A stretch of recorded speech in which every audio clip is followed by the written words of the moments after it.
সেই বিপ্লব এখনো পুরোপুরি সফল হয় নাই, পরিষ্কারভাবে ভারতের বিরুদ্ধে কোনো অবস্থান নিতে পারে নাই। দাদাগিরি, এই দাদাগিরি আমরা সহ্য করব না। ইউনিপোলার ওয়ার্ল্ড মানে হচ্ছে আমেরিকা সব, আমেরিকা যা বলবে সেটাই হবে, এই ধরনের একটা ঘটনা 30 বছর ধরে পৃথিবীতে চলছে, একটা ইউনিপোলার ওয়ার্ল্ড। আপনি এখনো দেখেন গাজা যুদ্ধ বন্ধ হচ্ছে না শুধুমাত্র মার্কিন যুক্তরাষ্ট্রের ভেটোর কারণে। 6 বার ভেটো দিয়েছে, 6 টাইমস ভেটো দিয়েছে। তার মানে সমস্ত পৃথিবী একদিকে, আর একা মার্কিন যুক্তরাষ্ট্র বলছে যে আমি এই গণহত্যা চালিয়ে যেতে দেবো, এবং গণহত্যা চলছে।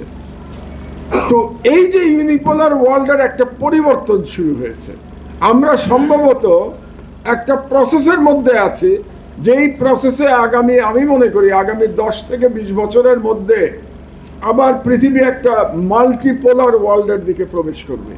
তার বিগিনিংটা শুরু হয়েছে। বিগিনিংটা কীরকম আপনি দেখুন, গত 1 মাসের মধ্যে কতগুলো পশ্চিমা ইউরোপিয়ান কান্ট্রি প্যালেস্টাইনকে রেকগনাইজ করেছে, স্বীকৃতি দিয়েছে।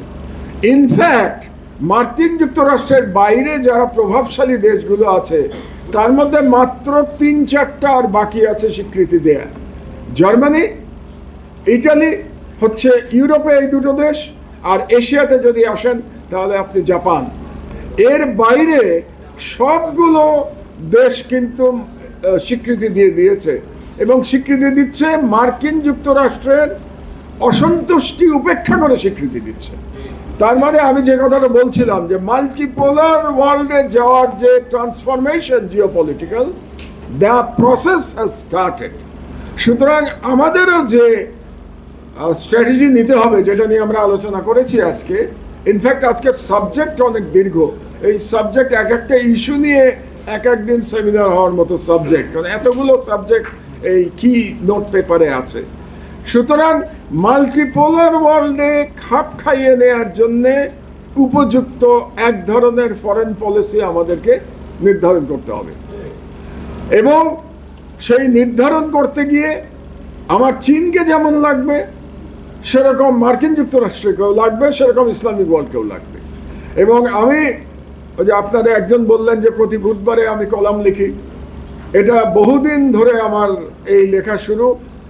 ইনফ্যাক্ট এই লেখার পিছনে খলিলেরও অবদান আছে, বিকজ আমার এই বুধবারের লেখা শুরু হয়েছিল নয়া দিগন্ততে 2007 সাল থেকে 1-11 সরকারের বিরুদ্ধে।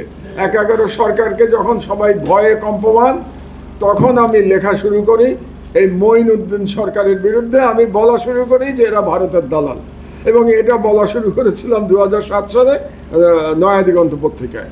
তো এখনও আমি লিখি এটা।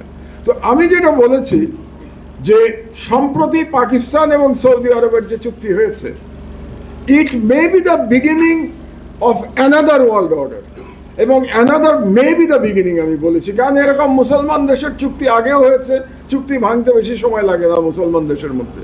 এই জন্যই তো আজকে মুসলমানদের এত দুরবস্থা। তো সেখানেও আমি বলি যে it's a good beginning. Pakistan Saudi আরবের যে চুক্তি হয়েছে, ইটস এ গুড বিগিনিং। অনেকেই বলছেন this is the seed of Muslim NATO. তো এতদূর পর্যন্ত এটা যাবে কি যাবে না সেটা ভবিষ্যতের ব্যাপার, কিন্তু অন্তত একটা শুরু হয়েছে। ভারত শুদ্ধ নড়ে চড়ে বসছে। ভারতের শশী থারুর গত একদিন আগে এ ব্যাপারে একটা বড় ইন্টারভিউ দিয়েছে, আপনারা পড়ে দেখবেন বা শুনবেন যে তারা কি চিন্তা করছে। তারাও ভয় পেয়েছে, ভারতও কিন্তু ভয় পেয়েছে এই চুক্তি নিয়ে। তো কাজেই আমাদের সবগুলো চিন্তা করতে হবে। এবং শহীদ জিয়ার কথা বলতেই হয়, আপনাদের মনে থাকার কথা যে 1977-এ উনি ক্ষমতা নিয়ে যেটা বলেছিলেন যে ইসলামিক ওয়ার্ল্ডের সাথে সম্পর্ক বাড়াতে হবে। আজকের আলোচনাটা অত্যন্ত অর্থবহ ছিল, কাজেই আমি শেষ করব এটা বলে যে জুলাই বিপ্লব যাদের প্রতিপক্ষ করে সংগঠিত হয়েছিল, সেই বিপ্লব এখনো পুরোপুরি সফল হয় নাই। কারণ সেই বিপ্লবের যিনি আমাদের দেশীয় ভিলেন ছিলেন শেখ হাসিনা, সে ভারতের আশ্রয়ে বসে সে বাংলাদেশের বিরুদ্ধে অনবরত ষড়যন্ত্র চালিয়ে যাচ্ছে, এবং ভারত তাকে সমর্থন করছে। ভারতের ডিপ স্টেট তাকে সমর্থন করছে, তাদের সমর্থনে। তার মানে ভারত এখনো আমাদের স্বাধীনতা, আমাদের বিপ্লব মানতে পারে নাই। কাজে লড়াই চলমান আছে। দুর্ভাগ্যের বিষয় হচ্ছে বাংলাদেশের রাজনৈতিক দলগুলো একটি দলও, বিএনপি জামাত কেউ না, পরিষ্কারভাবে ভারতের বিরুদ্ধে কোনো অবস্থান নিতে পারে নাই। এখন পর্যন্ত তারা পরিষ্কারভাবে কোনো দল থেকে বলে নাই যে ভারতের এই হেজেমনি, আরেকজন বললেন যেটাকে দাদাগিরি, এই দাদাগিরি আমরা সহ্য করব না, এটা বিএনপিও বলে নাই, এটা জামাতও বলে নাই। বরং এনসিপির কিছু কিছু তরুণরা ভারত প্রসঙ্গে শক্ত বক্তব্য দেওয়ার হিম্মত রাখে। এই জন্যেই আমি তরুণদের উপরে আশাবাদী, আমি আমার মতো বুড়াদের প্রতি আশাবাদী না। তো সর্বশেষ কথা হলো যে আমাদের এই লড়াই চলমান আছে, এটা আমাদের ভুলে গেলে চলবে না।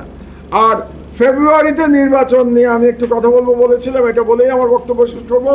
নির্বাচনটা হওয়া দরকার, নির্বাচনটা হওয়া দরকার এই কারণে, নির্বাচন না হলে পরে ভারত বাংলাদেশে বিশৃঙ্খল পরিস্থিতির সুযোগ গ্রহণ করবে, এটা আপনাদের মাথায় রাখতে হবে। কাজে আমাদের সবারই স্মরণ রাখতে হবে ফেব্রুয়ারিতে নির্বাচন হওয়ার প্রয়োজন আছে, কিন্তু একটাই মাত্র কিন্তু, নির্বাচনের আগে জুলাই সনদ বাস্তবায়িত হতে হবে। বাস্তবায়িত হলে পরে নির্বাচন হয়ে যাওয়া উচিত। আর আমাদের মনে রাখতে হবে আমাদের সব থেকে বড় এক্সটার্নাল থ্রেট আসবে ভারত থেকে, এবং সেই থ্রেট মোকাবেলার জন্য আমাদের একটা ইন্টারন্যাশনাল রিলেশন আমাদের বাড়াতে হবে, যেটা বর্তমান বিশ্ব ব্যবস্থার সাথে সামঞ্জস্যপূর্ণ। এটা মনে করে আমাদের একটা ডিপ্লোম্যাটিক স্ট্র্যাটেজি এবং একটা ডিফেন্স স্ট্র্যাটেজি, এই দুটো স্ট্র্যাটেজি গ্রহণ করতে হবে।